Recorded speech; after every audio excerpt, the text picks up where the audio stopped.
دادستان کل تاجیکستان یوسف رحمان روز 7 فوریه سال 2023 در نشست خبری دادستانی خبری از مقامش برکنار شدن دادستان یا پروکرور ولایت مختار کوهستان بدخشان پرویز عارفزاده را تصدیق کرد، ولی از گفتن سبب برکناری او خودداری کرد. این مسئله کوری و کادری ما بوده، افشای آن برای جامعه ضرور نیست.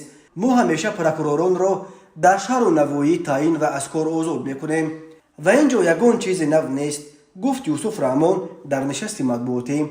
این در حالی است که بنا به اطلاع منابع پایگاه خبری بامداد پرویز عارفزاده در اولهای ماه فوریه سال 2023 به سبب رفتار ناشایسته از مقام برکنار گردیده، به جای او نظرزاده عوضجان نرزولاجان دادستان نو ولایت مختار کوهستان بدخشان تعیین شده است. نظرزاده سالهای اخیر در مقام دادستان شهر خوجند و از آن پیش همچون دادستان شهر پنجکین کار میکرد و همچون یک پروکرور حلال کار و با پرینسیپ نام برآورده است. بنا به سر و صداهای برخاسته نسبت به پرویز عارفزاده پرونده جنایتی هم کشودند. منابع بامداد گفتند او را به یک سلسله جنایت‌های کروپسیونی از جمله فروش ماشین‌های از لید رای غیر رسمی و فعالان افشوده ولایت مختار کوهستان بدخشان مصادره شده ایبدار می‌کنند. رادیوی آزادی با تکیه به منابع خود خبر داد که وقت‌های آخر پرویز عارفزاده زیاد می‌نوشید و در حالت مستی کارمندان ملیسا را تحقیر کرده است.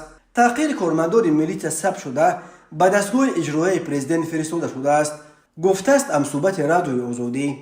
30 آگوست سال 2022 پرزیدنت تاجیکستان 10 تن از اشتراکچیان عملیات سرکوب اعتراضهای بدخشان را با اردن و مدال‌ها و رتبه‌های بلند سرفراز گرداند و پرویز عارفزاده نیز صاحب رتبه مشاور دولتی عدلیه درجه 3 گردید که از لحاظ مقام همسنگ و برابر رتبه گنرال مایور است. در پی دریافت رتبه گنرالی بسیاری ها بر این بودند که پرویز نظرزاده اکنون راهش را به منصب بازم بلندتر در ساختارهای دادستانی هموار کرده است، ولی همگی نیم سال بعد دریافت رتبه گنرالی پرویز عارفزاده از منصب محروم شد و طوری به نظر می رسد به کریر خود نقطه تمد گذاشت.